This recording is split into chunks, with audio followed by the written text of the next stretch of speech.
Hello, welcome back to Shit They Don't Tell You. I'm Nikki Limo. Hello, everybody, and I'm Steve Green. And this is going to be a very spooky special for Halloween because Halloween is on a Thursday this year, so... Was that, an owl? Yeah, I know. A scary owl. Do you think owls are scary? I Way to do find them- marginalize owls. I find them creepy. What do you think about bats? I don't find them scary at all. It's because I haven't seen enough, I think. I think because of the Batman franchise, I do not fear bats. They're so cute. I don't find them cute either. I think... Anyway, Okay. I wanted to do a very spooky, creepy Halloween episode. And so I thought I would take like the most like famous unsolved mysteries because those always like make me have chills up my spine. Yeah. Like, I don't know what it is about, like murders are really scary, right? Like I watched the Ted Bundy tapes and like Making a Murderer and like that always is very interesting. But those are like, you know, Ted Bundy, it was Ted Bundy, you know, and something about mysteries or murders being unsolved, Yes. like really makes it chilly. Or even when they're solved, it's weird. Like I caught myself Yeah. watching a video the other day of where Nicole Brown Simpson died, and like they show you Yeah. the street and the sidewalk, and I was like, holy shit. Would you call that solved? Because we haven't found the killer yet. Well, true. That is an unsolved mystery. Yeah. Indeed. Yeah. And I don't know.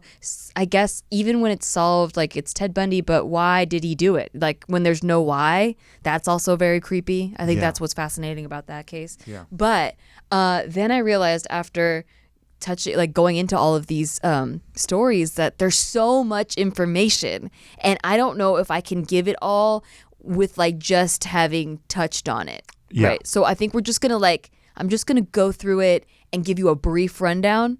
We're just And gonna then spook if you you out. want to pursue it further, this might just spark an interest for you. Or it might make you hide under your own bed.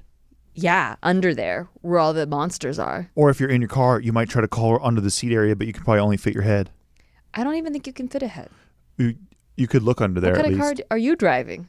I Your drive Mini a very Cooper? small Mini Cooper, yeah. You have a Mini Cooper and a large head. I don't think you could fit any I portion could of not your head. get my head under there, I don't No think. way. But if I wanted to cower in fear, I could stick my head under the dash, I think. Okay. Near the cup holders. That's a good so game maybe plan. if you're driving today, you could do that if you get fearful. Good game plan. Maybe pull over first. Oh, yeah. Certainly. Certainly. All right. So the first unsolved mystery murder Oh, real quick. Or you could pull over and you open the trunk and you just stick your head in the trunk. Why just the head part? Well, because you can't fit in the trunk probably. What? Well, if you have a Mini Cooper. Yeah, you can. That's like the largest trunk. Well, no, I can't fit in my Mini Cooper trunk. Yeah, you can. You have the seats folded down. Oh, and you're talking sit. about if I tuck my legs in? I was thinking about just planking in there, like head first. I don't. Because you have maximum fear. You know, I've never tried the physics of your Mini Cooper, but I feel like people put bodies in the trunk all the time. What are you talking about? Well, you bet on a lot. Okay, true. Right. So anyway, detective. I thought the most famous unsolved mystery is that of the Black Dahlia. Oh, wow. You just came out with it. I thought you were going to drum roll or something. No, you can't drum roll after. No, you can't. You can't clap. I had to come out with after. it because I wasn't sure if I was going to get interrupted. Okay, I So I understand. needed to like get it out there. Black Dahlia. It's Black Dahlia. Anyway, I want to keep it spooky. So It's spooky. the Black Dahlia. Yeah. Do you know much about the Black Dahlia? I know very little other than the title of it. What do you know about the Black Dahlia? They're murders, and they're pretty gruesome. Murders or one murder? There's many murders, I think. Nope. Okay, cool. You asked for what I knew? Very little. The answer is very little. Okay. Yeah. So the Black Dahlia, her name is really Elizabeth Short. Okay. She was 22 years old when she was last alive. And this was back in January of 1947. Got it. So January of 1947, she was returned to her home in Los Angeles after going on a brief trip to San Diego with Robert Red Manley. I get why you wouldn't want to stay there long. Right, Very yeah. boring. So Robert Red Manley is a 25-year-old married salesman that she had been dating, but Manley stated that he dropped off Short at the Biltmore Hotel. That was the last time that she was seen alive. And also, let me tell you about Robert Manley. Please. He got rejected as far as sexual advances go, because back then you could be dating somebody who's married but not have sex with them. Whoa. Yeah, and so apparently she did this a lot with she's a real tease, guys. huh? Yeah, she was a real tease. So there was a lot of Wow. motive there for like, you know, when she got murdered, it was like, well, she had it coming. I see. You know? Wow. Yeah, because so- of that. But not really. I'm just kind of I'm just kind of joking. Oh, you're goofing about a Yeah, real, about a real I'm goofing murder that about happened. it. But no, but a lot of people were like, well, there is a lot of motive for several men to have killed her. I understand. Right. Because she was a known tease. Yeah, and she flirted. Like, even the girls would be like, yeah, she flirts with everyone. I see. Like that kind of thing. Oh, she just gives like it away. in that But she doesn't Christmas give it up, movie. but she gives it away as far as Like flirting. In a Wonderful Life, you know? Oh, true. She flirts with you love everybody. She bats her eyes at everybody. Yeah. So on the morning of January 15th, 1947, Elizabeth Short's naked body was found severed into 2 pieces Jesus. on a vacant lot on the west side of South Norton Avenue. Right. And so she was found by a woman and her 3-year-old child. And at first, the woman thought it was a mannequin because the body was cut into 2 pieces, but drained completely of blood. Wow. There was no blood on the ground. There was no blood on the body.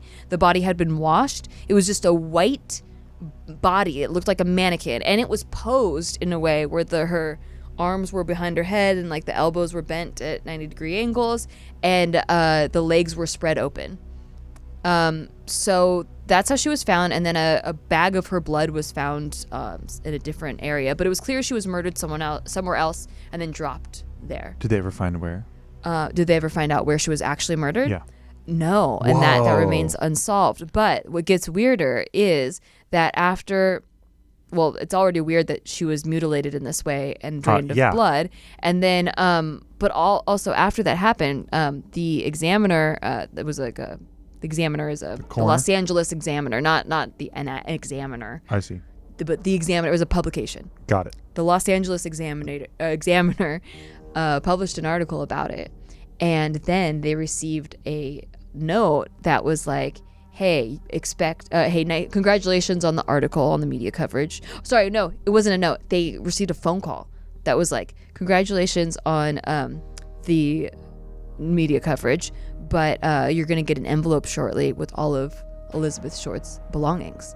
And they did. They got her passport, her ID, her everything was in this envelope that was sent, and it was all smeared with gasoline to take the fingerprints off of it. So What a smart fucker. Yeah. I wouldn't even know that gasoline takes fingerprints. That's a hot tip out there, everybody. Yeah, well, I don't know if it Hot still tip. does. I don't know if but back then this is what worked. So yeah, so then they got this envelope. It had all the stuff in there, and then here's the Dahlia's belongings. Letter to follow was in that package. So the letter that followed, it was like in magazine clippings and like all old timey, and it was like That's probably one of the first times they did that, huh? Yeah. Here it is, turning in Wednesday, January 29th at 10 a.m. Had my fun at police, Black Dahlia Avenger. And then the letter also named a location at which the supposed killer would turn himself in. But police waited at that location on the morning of January 29th, but the alleged killer did not appear. Instead, at 1 p.m., the Examiner offices received another cut and paste letter, which read, "Have changed my mind. You would not give me a square deal. Dahlia killing was justified." Wow. Why do they call it the Dahlia killing? Well, they started naming her the Black Dahlia because she's like a flower, young flower, but she would always dress in black. That's a shit nickname, dude. Well, is it? Because it became very famous. No, I know, but it's like, that sounds like an ugly flower. Really? A Black Dahlia? Have you seen a Black That's Dahlia? scary sounding. Oh, That's like Tim Burton presents a flower. It does look like a Tim Burton flower. See? But it's so pretty. I think it's so fall and October-y. It's so pretty. You can get them at Trader Joe's. A black flower is pretty to you. Black Dahlia. It's like a dark purple. I see. Yeah. Okay. But Proceed. I think it's a cute nickname, she's got like dark hair and wears black. What about the white orchid? But that's not that's not good branding for her. Oh, I see. She wears black all the time. Okay, got it. Yeah. So the Black Swan. Yeah, that would have been a good one. Yeah, that would have been sicker probably. What do you think? So you think a black swan is prettier than a black flower? I think black swans are very pretty. Yeah. Well, they are, but what about the flowers? I don't think a black flower is Yeah, pretty. that's it. We're just having black dahlias all in our house. Cool. Yeah. And you're gonna learn to love it. I understand. So anyway, so this murder became a cold case, basically, and they just ran out of leads until a bunch of people started coming out and confessing. Like a bunch of people, Of course. like tried to claim that they were the Black Dahlia killer. Most of them were like easily dismissed because they couldn't describe like how the murders happened, or they had really solid alibis. Like later they found out like, oh, this person wasn't even in town, you know? This person was hosting a fucking music night at a cruise ship. Yeah. Where thousands of people saw them. Exactly. So the people that were the prime suspects were the guy that dropped her off, right? He had a motive. She wouldn't have sex with him. Yes. He also was like dating her. He was the last person to see her. Like that was a strong initial suspect. But it's a cold case, so they didn't find that evidence against him. Well, he took a polygraph test and he passed. Polygraph doesn't mean shit. And he also took some truth serum. And he... Truth serum? Yeah, and he wouldn't admit to killing anybody, so he was cleared. That's what they did? Yeah. That's it? Truth serum? Yeah. Truth serum. Jesus. Were they like, oh no, he's a Virgo, he couldn't have done this killing? Basically. I mean, it was like really old technology. Like... Wowzers. Yeah. All right. 1940s technology. So, yeah, then there was a lot of people that came out, but there was another person that came out and said that they were the killer and like they had tried to date her or whatever, but they weren't even in town during the killing. But why would you want to? It's like, hey, I killed her for notoriety, because they're already crazy. Yeah, and then they're already like, behind bars, maybe. Yeah, they just want to go down for something cooler than like whatever they might go down for. That's what I think about the guy who tried to say that he killed Tupac. Yeah. At the end of his life, because he just wanted his name to mean something. Yeah, true. I think the most interesting person that came, that's a suspect, is this dude named George Hodel. Okay, so his son, Steve Hodel. Okay. Oh, by the way, okay, so you know that Legends of the Hidden Temple type of looking house that we passed on Franklin Avenue? Yes. You know, and we're like, whoa, that house is so cool. That's tight. Okay, this is this guy's house. Okay, so George this is Hodel. Well, yeah, but in Steve Hodel's childhood house. And I didn't know that until I watched the video. There, George. Yeah, so apparently there was a room in there where the kids weren't allowed to go and stuff like that. And so later, Steve Hodel became a police investigator, and he really started thinking like his father, George Hodel, might have killed the Black Dahlia. And was he like, "Hey, Dad, I think I'm gonna be a cop"? And his dad starts sweating. He's like, "Okay, that's interesting." I can't remember if the dad is dead. I'd have to look it up again. I see. I don't know if the dad's still alive, but so a lot of things lined up though. So the dad was a surgeon, and he knew like how to do cuts, because a lot of people speculated that whoever was able to do such clean cuts and drain the blood in that way must have had a lot of study and like knowledge of how to perform surgeries. It's a good guess. So he was a surgeon. He also was like kind of creepy in that way where he wouldn't let the kids go in certain rooms. His own daughter came out about the dad like basically sexually assaulting her. So he was kind of a creep. And and so then later he had a pack of dogs swarm the house and try to find remains. And the dogs did. The cop did. Yeah. Wow. But this is like way, way later, like 2000. Now we're getting somewhere. 2003. Yeah. So he had this pack of dogs like look for remains of bodies, and they did come back with remains, but just not of Elizabeth Short. Well, what the fuck? Right. And so even if this guy isn't the killer for Elizabeth Short, he still like probably murdered some people. They found human remains? Yeah. Well, it just said they found remains. Yeah. Jesus. But now it's owned by a different person. Like it's a privately owned property. So I hope they remodeled. They tried to investigate further, but the people didn't want them to. Like they didn't want their house to be dug up. Of course. Yeah. So that kind of like if someone tried to do that to our place, I'd be like, fuck no, get the fuck out of here. Right. Like just because you think there might be bodies here. Yeah, well, I don't want to know. Also, like if you dig them up, like what's going to happen? My property value goes down? Yeah, exactly. Yeah, if you can confirm or that up shit. by a lot of like people that love the Black Dahlia case, because this became like such a huge famous case that people are obsessed with this case. Really? Yeah, so you could be like someone that's kind of obsessed with it that makes it go up for them. I see. But anyway, so in 2003, it was also revealed in notes from the 1949 grand jury report that the investigators had wiretapped Hodel's home and obtained recorded conversation of him with an unidentified visitor saying, "Supposing I did kill the Black Dahlia. They couldn't prove it now. They can't talk to my secretary because she's dead." They wiretapped him? Yeah, and that's what he said. Whoa. Like, suppose I killed her. They can't prove it. Wow. Because my secretary's dead. Yeah. Wait, so his secretary would have had information? Yeah. Well, I mean, like, that's what it's he's implying. saying. Yeah. Yeah. Got it. We don't know. Could What be. is his friends just like, hey, yeah, well, if you killed the Black Dahlia, how would you have done it? He's like, suppose I did do it. Yeah. Like, was his friend in on the cop wiretap thing? I think so. I see. Yeah, it was an unidentified visitor. We don't know.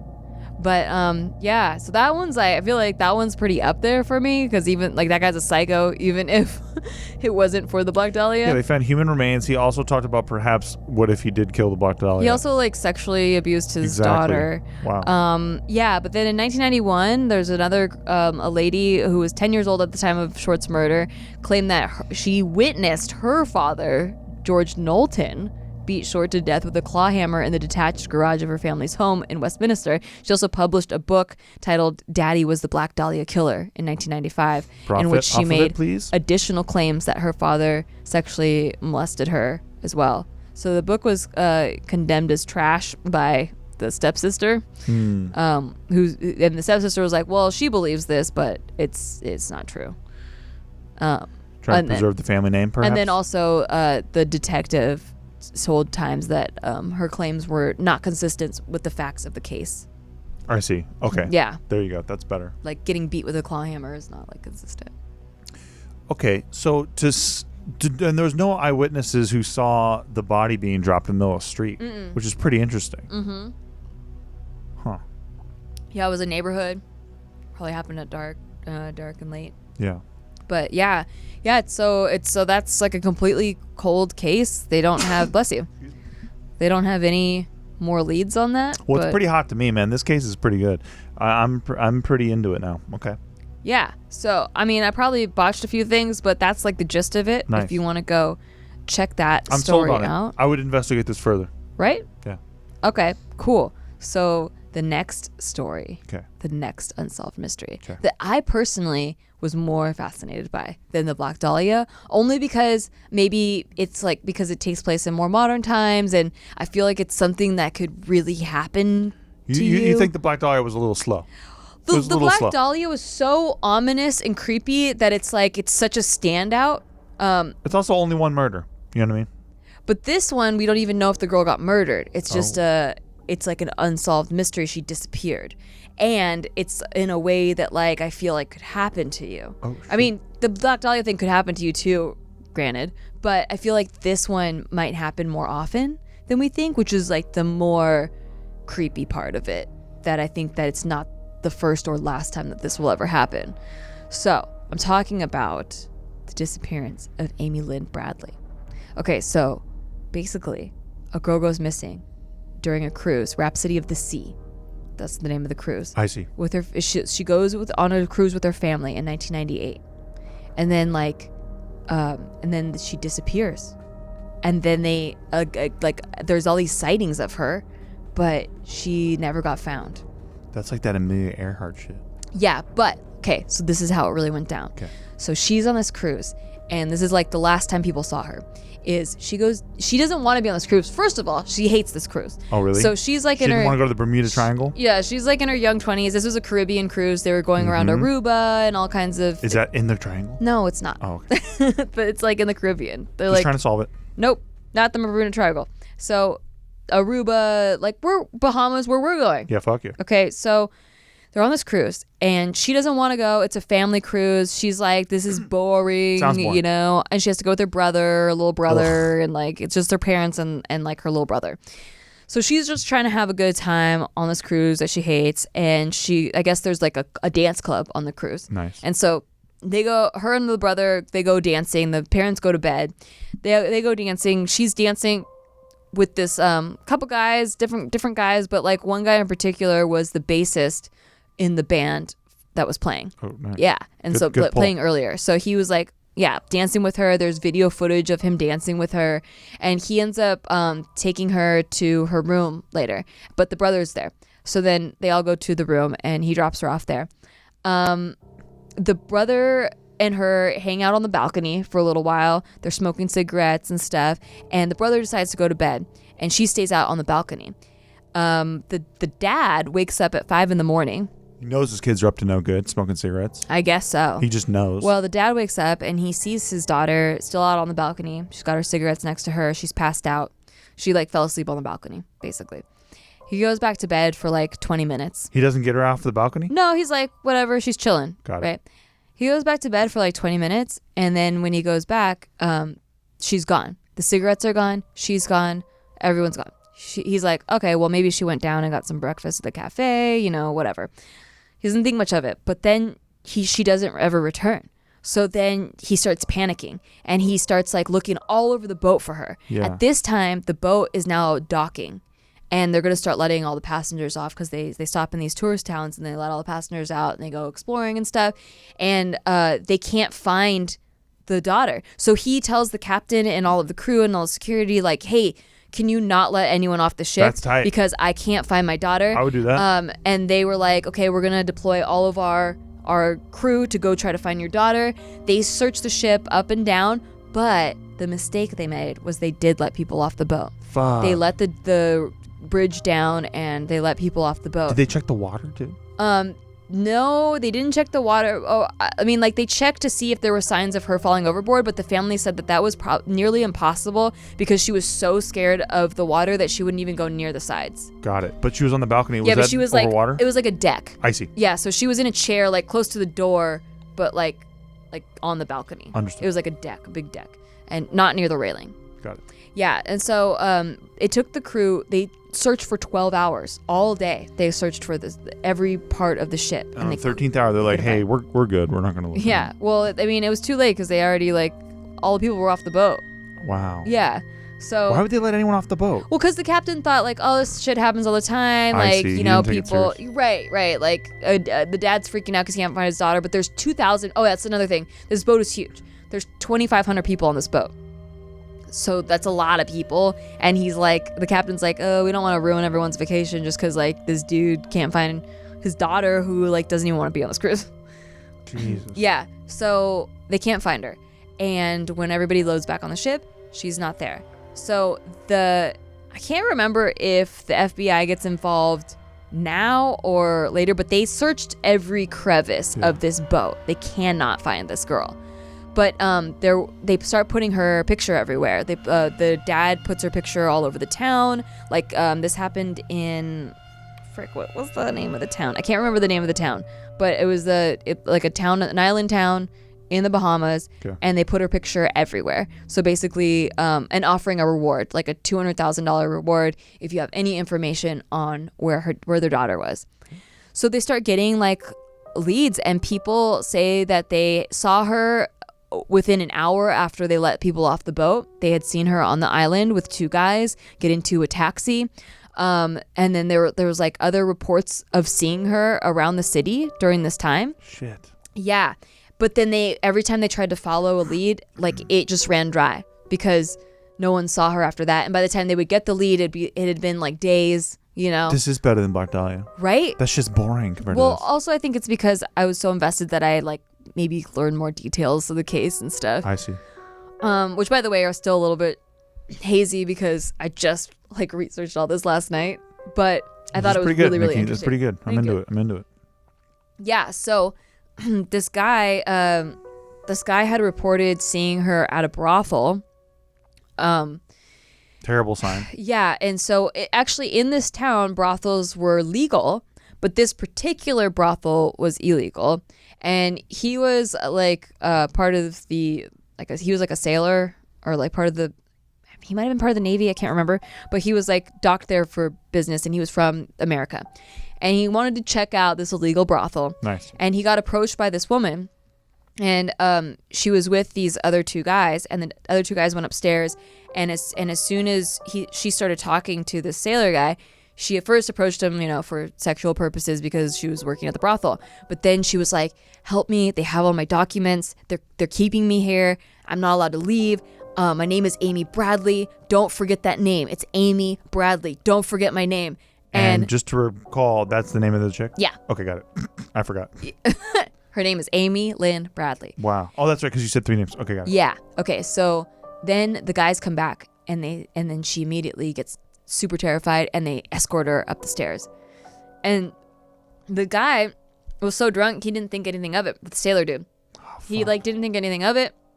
He was like, whatever. It was like a brothel girl until he saw her picture on the cover of a magazine years later. Sweet Jesus. And he was like, that was the girl. For sure that was the girl. And it has her name on there, Amy Bradley. He's like, that's for sure the girl that approached me in the brothel. And when they went back to investigate that brothel, it had already burned down. Had burned down. It had burned down. Okay, so another sighting of her, a couple was vacationing on the beach. And there was a girl with two guys of the same description, one white guy and one black guy. And they were like kind of like her guards, and they were walking her down the beach. And this couple was like looking at her, and she was kind of like eyeballing them. And then she was kind of like looking longingly at them, and the dude like cut, like when in between them. Yeah, like he's like, hey, no looking at her. Don't look at her. Amy. Yeah, Lynn Bradley. don't look at her. And they kept like escorting her off, and the couple recognized her in the photo later. And then another. Damn it! Nobody had seen the photo first. No. God. And then another sighting was the last time she was ever seen, and I think this was 2005. So this is years after. This is like 7 years after. Oh, another thing that happened was the parents received a picture from a cutout that was advertising for call girls and prostitutes and stuff. And it was a picture of their daughter, like with like this crazy like sexual hair and like makeup and crazy. Like this girl did not look like this when she left the boat. Oh but God. They compared the two pictures, and it was definitely like her. Structurally her. Yeah. Whoa. Yeah, and so they tried to trace back where that picture came from, like what it was advertising, but they couldn't find the business. Oh, gee, I wonder why. Yeah. And so all this keeps happening. Also, the family got scammed because they were so desperate. You know, when you want to find your daughter, you're willing to pay any money, and people know that. Vultures. And so there's a private investigator that they hired to try to find it, and he kept sending pictures of like what looked like it could be their daughter on the beach. And he's like, I'm going to move in on them, but it's going to take more time. And for cases like this, it's going to take more time and more money. 40 G's. Yeah. So the family keeps paying him, and then at last the guy's like, hey, I'm gonna move on them tonight, but I need $100,000. Oh my God, man. And they're like, what are you talking about? They're like, we really like, we'll do anything, but they didn't have $100,000. So the dad went to his boss and was like asking to borrow this money. Man. And the boss had like a shady feeling about this. Yeah. And so he sends his own private investigator to investigate their private investigator. Sick. And he finds out that guy's just blowing the money drinking at bars all day, and like. Can the boss send his own private investigator to look for his daughter? Right. Well, and the he boss didn't. is like, well, no, I'm just investigating your investigator. Come on. So dude. that guy got caught and he's in prison. Like, Got it. He's served 5 years in prison already. Wow. But but he had already taken like $200,000, and he was supposed to repay the family as part of his sentence too. But I'm sure he'll get right on who it. knows like how long that's gonna take. And anyway, the last time she was seen was in this bathroom in 2005. A woman went to go use the bathroom at, I think it was like a resort, like a hotel or something, a restaurant or a hotel. Can't remember. But something dope, I'm sure. It was the bathroom, yeah. And it was in like a more touristy area. Mm-hmm. And she was going to the restroom, and she hears two guys come in, and they're like talking about like, you're gonna do this deal, like you're gonna make this deal happen. And this girl was sobbing, and then they left the bathroom, and she was still sobbing in there. And the woman comes out to wash her hands, and she sees this girl, and the girl's like, hey, my name is Amy, I need help. And she's like, I need help. I can't leave. They have everything. I'm American. Like, she's like trying to get help. But then the guys like hear her talking to someone. They bust in, and she like freezes up again, and they like take her away. And later the lady finds out that it was like definitely. In the moment, the lady's like, hey, Amy, can you hand me a towel, Amy? Yeah. Jesus, dude. Yeah, she like goes back home, and like, of course, like she's like, yes, this is definitely the girl I saw. But to this day, she's not been found, and she would be 44. Absolutely horrifying. Or I guess like she'd be 44 according to the video I saw. Maybe that video was posted a while back. I don't know. That is horrifying. But yeah, isn't that terrifying? That's like, have you been, I was Super Bowl weekend last year. I was riding with the boys, and we were staying in a hotel, And it said by the front desk, it had like a little card that, like, prominent card that said, like, hey, if you are being sexually trafficked, please call this number. Because it's so prevalent. Yeah. And then there's a bunch of stories that came out after this of people that were almost trafficked. Right. Like they get pulled into alleyways. And a lot of times it'll happen on these cruise ships where they stop in these local towns. Oh, and by the way, so they think the cruise ship might have, like the guy that played the bass. Okay, he's really creepy because and they think that maybe this wasn't the first time that's ever happened because the cruise ship had a race. They take pictures of everyone that goes on the boat, like as souvenirs and stuff. Mm-hmm. Her picture was the only one missing. Out of everybody on the boat, her picture was the only one missing, which made them think that maybe someone had taken that picture and used it to like sell her or like, you know, as like advertising and like sold her to a buyer that was in like where the port that they landed in. And the bassist guy, before any news broke about her being gone, told the brother. Well, wait, we'll tell you what he told the brother after we return. Oh, yeah.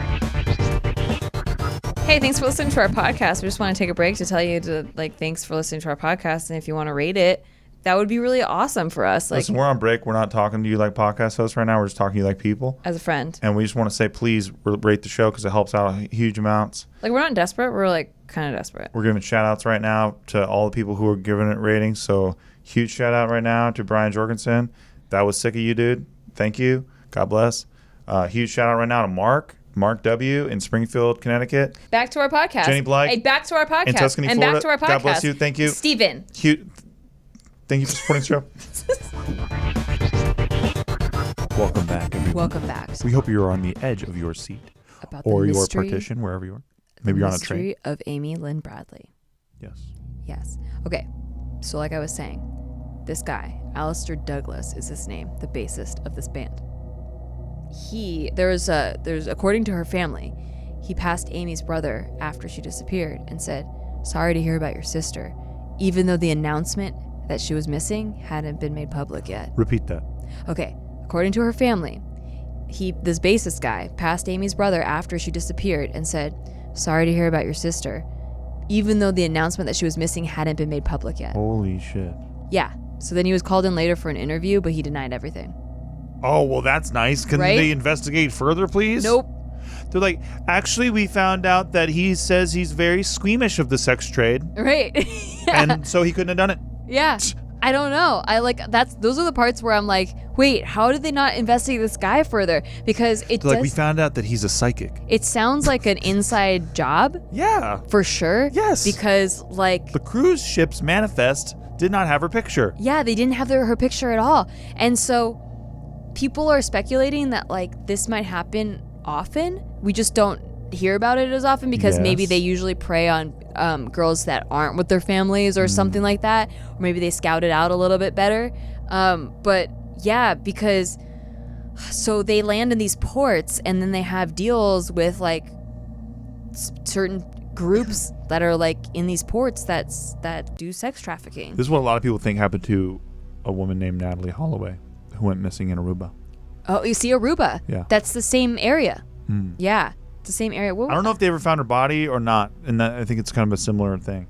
So yeah, that guy was from the U.S. Navy, by the way, and she has really prominent tattoos. She has a sun placed on her lower back, a Chinese symbol located on her right ankle, and a gecko lizard on her navel, and she also has a navel ring. And so this is how people were able to identify her. She had a cool dad.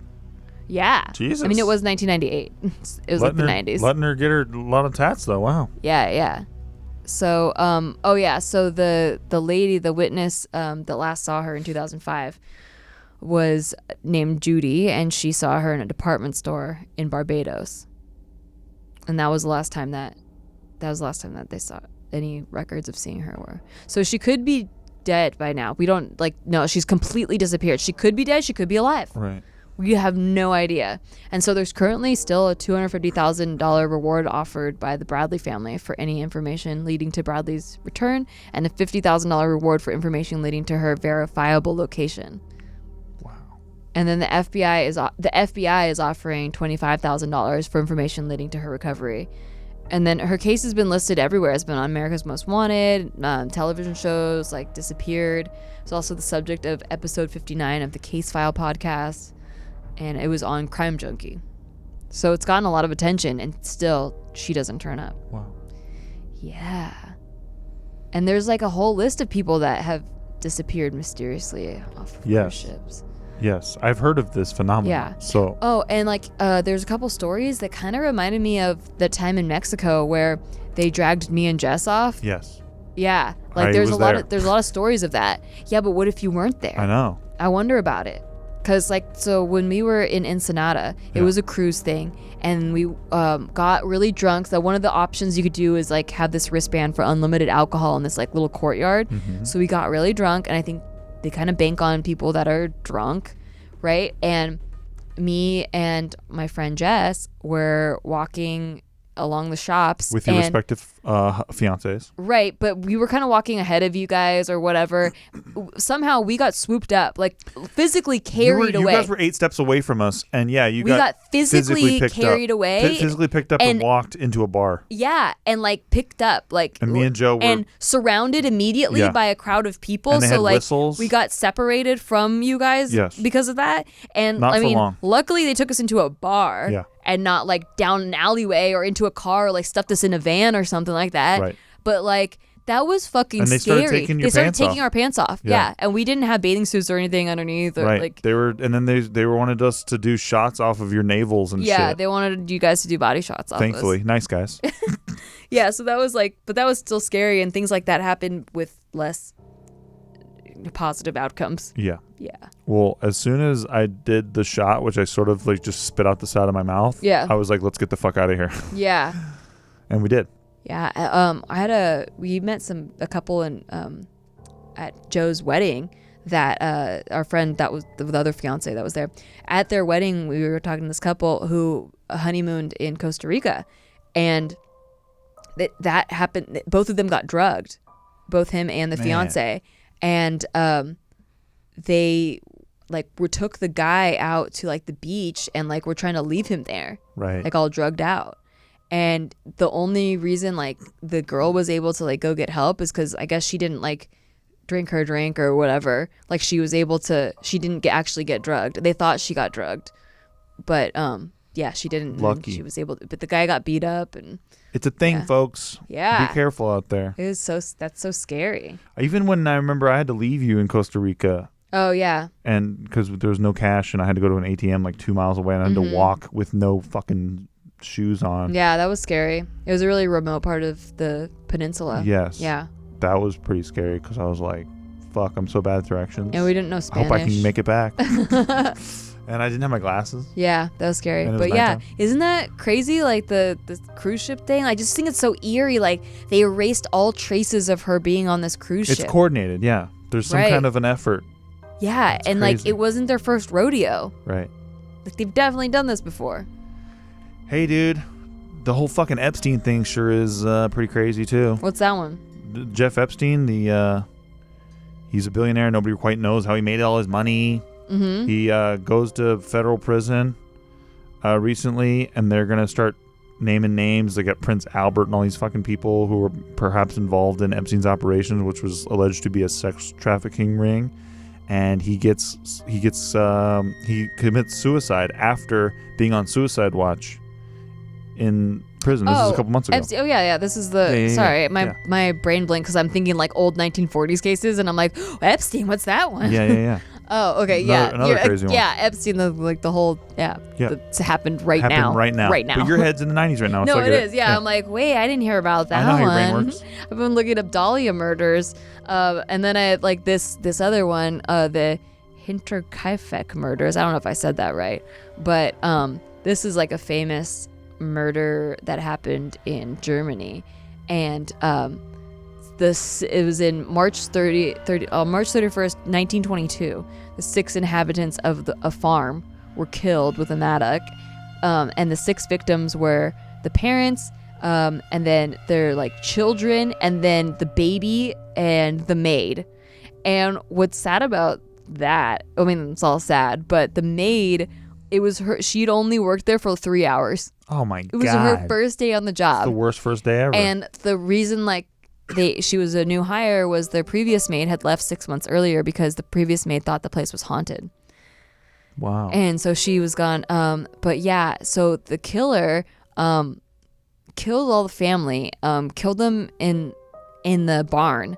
And one of the children was thought to be still alive and just like bleeding to death while their family was around them, and like they pulled out a bunch of their hair before but then the guy lived in the house for like a week after that. Oh my god. Yeah. And like he would feed. The only reason people knew that there was someone still living there after the family got killed was because all the cows were being fed and milked, and like everybody was like, the house was still running as normal. And then there were witnesses that said that the chimney was still going even though that the family had been dead. Like they later found out that the family had been dead during that time. God. Yeah. And that one's And still, nobody knows who killed them? no one knows who killed them. They think that it might have been The butler. the neighbor Oh. of a neighboring farm.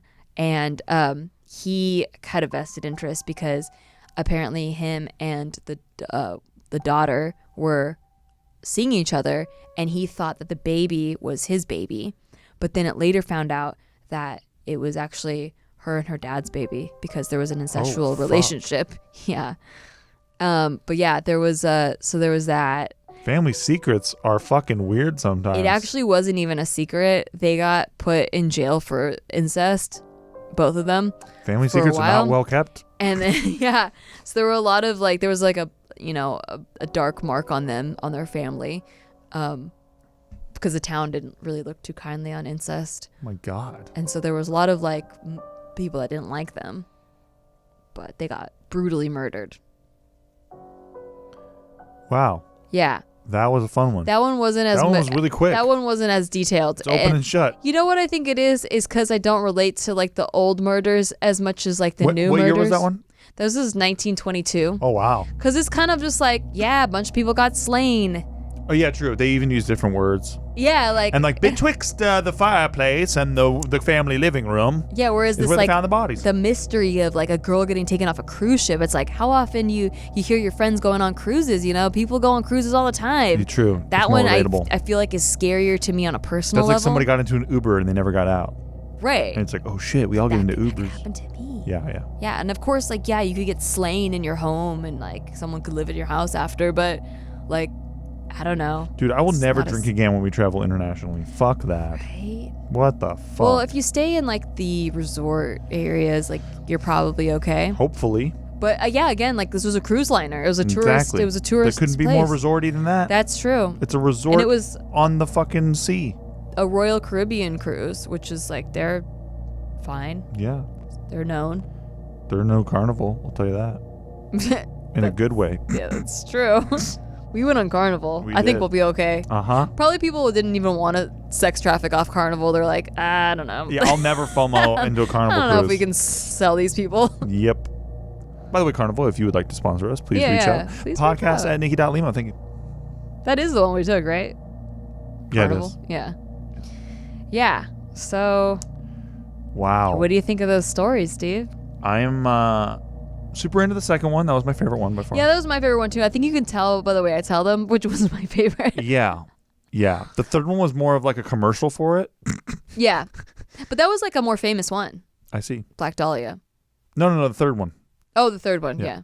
Yeah. The first one, yeah, no, that was interesting. Very interesting. I really wanted to sandwich the one I liked because, you know, get people into it with the first story, and then like the middle one's like the juice one, and then if you're still listening, you're just kind of like, are they going to tell another story or what's happening? Pretty good. I think a What's lot of happening people now? are wondering that right now. What's happening now? Yeah. I mean, I did have other stories that like there was a ton. So I took these off of Ask Reddit, and it was like, what are the top Shout out to that. the scariest unsolved mysteries you've ever heard? And there's a lot of good ones on there. So if you go to that Reddit is section, super big on attributing authorship. So we shout out Ask Reddit. yeah. Well, this is. I mean, I know a lot of people make up stories, so I didn't want to read the haunted story ones. I see. But these are ones that have like links to like actual things you can research and Yeah, stuff. yeah. I also think that BuzzFeed Unsolved does a pretty good job of like doing their research and like uncovering all these like creepy ass mysteries. If Well, you're don't into that. shout out them and freaking Why? rival show. If you're into it, It's a rival show. no, I get credit for recommending it. People are like, "Thank you for recommending it." See, Damn. I get credit. Well, don't leave. Just You know, don't leave yet wait. because I still want to tell you about. Dude, the one that's most upvoted. Do you want to know? Yeah. The most upvoted one, and I didn't pick this one because it sounded boring to me, to be quite honest. Really but good hyping. It's called The Creepy Case of the Letters. So Circleville is a small city in Ohio that has a population of over 13,000. And its biggest event is this annual Circleville Pumpkin Show. And it's also the home of a mysterious letter writer known as the Circleville Letter Writer. So starting in 1976, residents of Circleville began receiving mysterious, vindictive letters. Thousands of letters, written in block letters, were sent to city officials and even normal citizens. One recipient of the letters was a school bus driver, Mary Gillespie. She received letters accusing her of having an extramarital affair with a school official. On August 19th, 1977, Mary's husband, Ron Gillespie, received a phone call seeming to indicate the identity of the writer, and he left his house with his gun to confront the writer. Well, he was found dead a short distance from his house. His car was driven off the road, and his gun had been fired once. He died as a result of the car crash, and it's unknown why he fired the gun. It's unclear if it was an accident or if it was a murder. So later, while driving her bus, Mary saw signs along her route harassing her. She went to take one down and discovered a booby trap meant to fire a gun at her. Oh my God. Yeah. So the gun belonged to her former brother-in-law, Paul Fashore, and Fashore was convicted of attempted murder and was thought to be the Circleville writer. However, while incarcerated, the letters continued despite him being in solitary confinement without access to letter writing material and his mail being monitored. He was denied parole because of the letters, and received one. Then he received one himself after his parole was denied. Holy He shit. got one of the letters. But yeah, there wasn't like that much on it after that. Like there was no further killings or anything? Or threats? Like you can read into it, but it doesn't, like, there's not a whole lot of information. So it sounds interesting, right? And then you go to like look into it, and then there's not like a whole lot written up about it. You know, So- what's crazy is that anytime somebody sends a little packet of fucking salt to Washington, D.C. in an envelope, they'll find that fucker. Yeah. But if you do it in some small town, USA, whatever, they're like, yeah, well, we'll get to it. They're All right, whatever. Whatever. Jesus. Yeah. So I don't know why thousands of letters either. There's so many questions I have about that story. Like, why did thousands of people get letters? Like, who is he targeting? That's a very bored person. Is it a group of people? And then, so that cat knew that guy was going to leave the house and then tried to kill him or Yeah, something? yeah. Well, he Man. like phoned him and was like, "Hey, I'm the Circleville writer, and I think your wife's having an affair." And he's like, "I'm gonna get you." And he's got But then he's like, I'm at fucking 451 Village Street. maybe he was like, "Here's where I am if you want to talk." I'm on Triangle Avenue. Yeah, yeah. Weird. So, yeah, but that was the top voted one. I think it was because it's the most creepy because there's the least amount of information about it. Right. That is always creepy. Yeah. Wow. Yes, it doesn't have a good ring to it either. The Circleville letter writer. It's really bad. Black Dahlia is way better than that shit. Yeah. And Can you imagine seeing a movie called The Circleville Letter Writer? No. Ugh. No. It sounds like a Helen Mirren independent movie. That's so random. I'm Isn't that good. your celebrity Just crush? because I love her doesn't mean it's not Yeah. boring. She doesn't make exciting movies. There's also one about this island that has a never-ending pit that is said to have pirate treasure down in there. And there's like, as you go further into the pit, there's symbols and stuff about there being treasure down there. It's like a Goonies. Yeah, but every time anyone gets deep enough to where the treasure might be, it floods. Why the fuck hasn't like James Cameron gone in that little hole with a fucking submarine or some Right? shit? Because I guess it's too expensive, like the budget, to go down there. That is so interesting and cool. Yeah. Let's go there. I want to go there. That's in Nova Scotia. It's the Money Pit on Oak Island. That's what it's called. That is honestly cool. There's actually some interesting things in real life. Yeah, there are. There's so many interesting things. Dude, I It was between this or like going for other unsolved mysteries, because these are all like unsolved murder mysteries. Yeah. But like there's a lot of unsolved mysteries about like hidden cities like Atlantis, or like underground, like the reptilian culture and all that stuff. Oh, that's all fun stuff. You know, that's like conspiracy shit. So maybe we'll get into it on a different please. episode. Yes, but please. but like yeah, but we live in a world now where the Epstein shit's considered conspiracy. I'm like, what? Nobody fucking believes this shit. Yeah. Nobody believes like, oh yeah, he killed himself in the cell. Who actually believes that shit? I don't know. Woof. I don't know. That's like a political thing. I can't even touch on that. I don't even think it's political. I'm just like, dude, Yeah. why can't we get a straight answer on this shit? Right. We don't know. But I And digress. Maybe I we never digress. will. Yeah. So with all these murders, let us know what your favorite murder has been. Yeah, what's your favorite What's your murder? favorite murder? And also have a very happy Halloween out there. Ooh, ooh, ooh. Yeah, it is kind of creepy. Oh, that's pretty good. Doppler effect. Is that a bat? Yeah, right. Yeah, that's pretty good. Was that close? I like it. Thank you. Yeah. It was a bat getting close and Good then folly. going flying Good away. foleying. Thank you. Also, if you want to talk to us, podcast at Nikki.Limo. We'll see you there. And please rate us. Or It helps will a we? lot. Oh, Or will we? the mystery continues. Please subscribe. Bye. Thank you. Bye.